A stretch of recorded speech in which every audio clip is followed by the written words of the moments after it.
Welcome everybody back to Street Eats at Home. Today I've got a good one for you. I am making my 3-ingredient scones. So this is it. Now what I've got is I've got 3.5 cups of plain flour in the bowl. Now I've added a teaspoon of salt and I've added about 5 teaspoons of baking powder, all because it's just all-purpose flour, plain flour. So if you have self-raising flour at home, just use 3.5 cups of that and then just keep doing the other stuff that I'm telling you to. But if you don't have self-raising, that's fine. Just use to every 1 cup of plain flour, 2 teaspoons of baking powder, and you've got it. So it calls for like a can of lemonade, like a what is this? 375. About a 250 ml of lemonade. You can use any lemonade. I've used just plain lemonade before, but I've run out. So I have these in the fridge, or I've got a passion fruit one. You can use orange. It doesn't matter. You'll just have that little flavour in there, but as long as it's carbonated, you can use soda water. Or water, look, if you have to. The baking powder will do it, but this will just add more fizz. So to this, I've got a knife because I don't use with my scones spoons. I like to cut it through, so less I touch it, the better. So I'm just going to mix that teaspoon of salt and the 5 teaspoons of baking powder through. Just cut it through.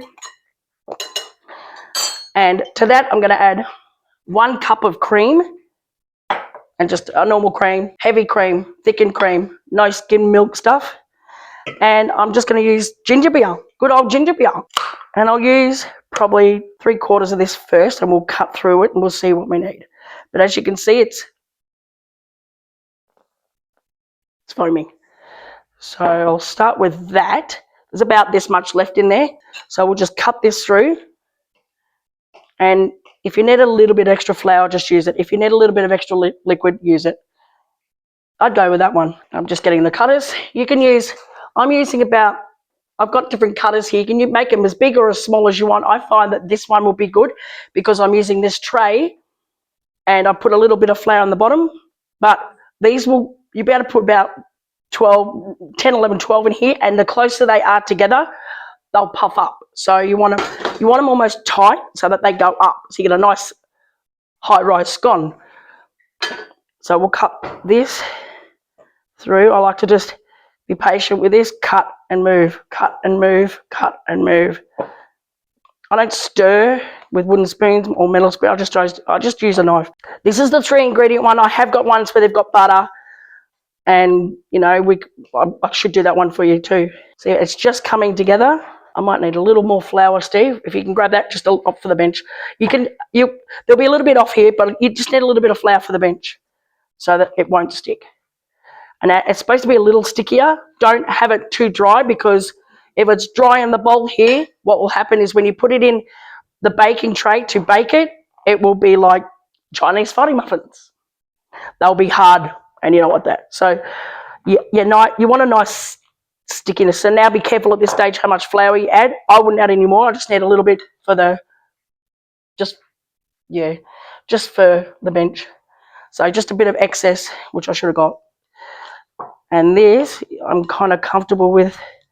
You can just scrape it off like, that's kind of the consistency you want. It's tacky, but it just holds. It's just sticky. This, if you use every measurement I've put here, you'll have good scones. I just cut through a little bit, and try not to touch it with your hands because your hands are warm. So what you're going to do is make it more stickier, which means you'll add more flour. If you add more flour, they become more harder. So just use this. If you don't have a metal butter knife, you can use a metal spoon. Just try not to touch it so much with your hands. And that's probably about it. It's sticky, but I could also play with it now if I want to. But that was sticky. So I'm going to just sprinkle the bench. And these, once you put them in, you just get a little bit of milk and paintbrush or pastry brush over the top of them. And you can put sesame seeds, you can put fruit in them at this stage. Now, if you want to put little bits of sultanas, you can put them through. But also be mindful that the more you put in, you might need a bit more liquid because you're thickening the dough, which means thicker dough, harder muffins, harder scones. So we're going to just get this out, and you try not to touch it at all. The less you touch it, the better. Just gonna, it's a little on the bench. It's not really picking it up. I'm not kneading it. Just pat Now is where it doesn't matter if there's little cracks. They're homemade. You want them looking homemade. You can use a roller, but roller will flatten them, I think, too much. And then we're not looking for pizza dough. So I'll pat that out about, because you can keep gently rolling it or patting it out and getting your scones. So I'd probably go about that thick. But if you don't have a pastry cutter, you can just get a glass, dip it in flour, and just do that. So you can have the rigid end or the flat end. I'm just using the flat. And if you saw what I just did, just dip it in flour and try not to twist, because when you twist them, you move the dough and you kind of just shake it like that and just put it out. And there's your scone. So that there, I'm going to put it in here and just keep going.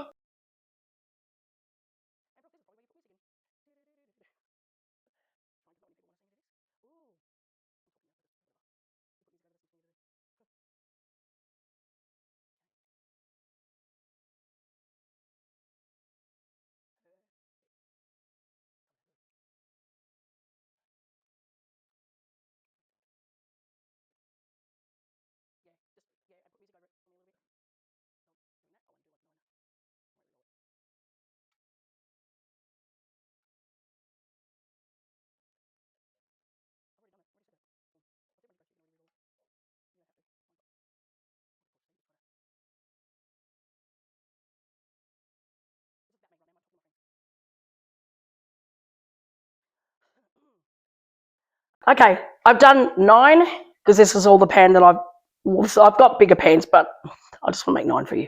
This dough here, I'm not going to waste it. You can actually glad wrap it, put it in the fridge, chill it, and continue tomorrow. So if a lot of people coming around, you're like, oh, I just served scones yesterday. Oh, I've still got dough. Guess what? Off you go again. They'll think you're a star. You just whipped up scones. That's what you make them believe. So I'll let this to the side here. But now I'm just going to show you just a bit of milk. Yo, Gomez. Got milk? And just over the top, because it'll give them a glaze. You can use a beaten egg with a little bit of water in it, and that's called an egg wash if you want a really golden top. But the milk is fat anyway, and it'll, once it hits the oven, it'll do its job. A little bit of milk. If you want to, you can even put a little bit of sea salt on top. At this point, you can do whatever you want. So at this point here, they go into a 180-degree oven, or actually make it 170, just a little bit slower. 170 for probably 20-25 minutes. Just check them until they're golden and until you're happy with the way they look. I'm going in the oven. And they've come out of the oven. This is what we're waiting for. They're still hot because I have this. Look how they turned out. They're golden. They're together. And now I'm just going to get them out. I've got a cake rack here just to put them on, let them air so that the air goes underneath so you're not going to make them soggy. So I'll just put that down here. It's okay to touch. I'll just cut them to joint because they've joined together. So that's what putting them in a little bit of a tighter spot will do, which is good. That's what you want, because when they come up, then they go together, they go up. If you have them on a larger tray and you just have them single, they're just going to stay there they'll come up a little, but not as much as this. You put them if you confine them basically into a smaller tray, you're going to get them kind of expanding, but then puffing up. So just cutting them around to get it out so we can say hello to our little friends. Hi, I'm your buddy. I'm just going to dig one out.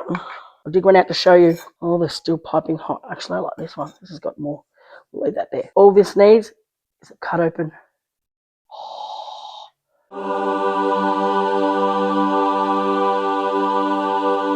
And they're fluffy, really fluffy. Bit of butter, if you want. I just love jam, but I love cream. Last week I made them. I had whipped up cream with a little bit of vanilla extract. If you've got essence, put it in. You just want the flavour, but I use extract, but I use also vanilla paste if you can afford it, because that's the ones with all the little black dots in it.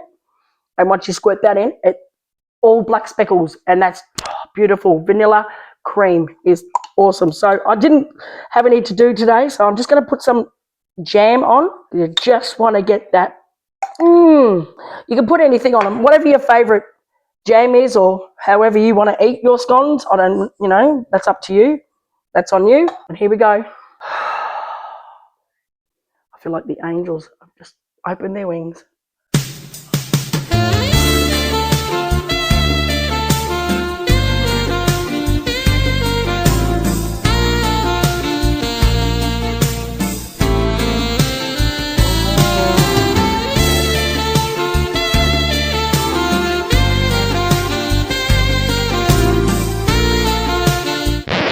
close my eyes,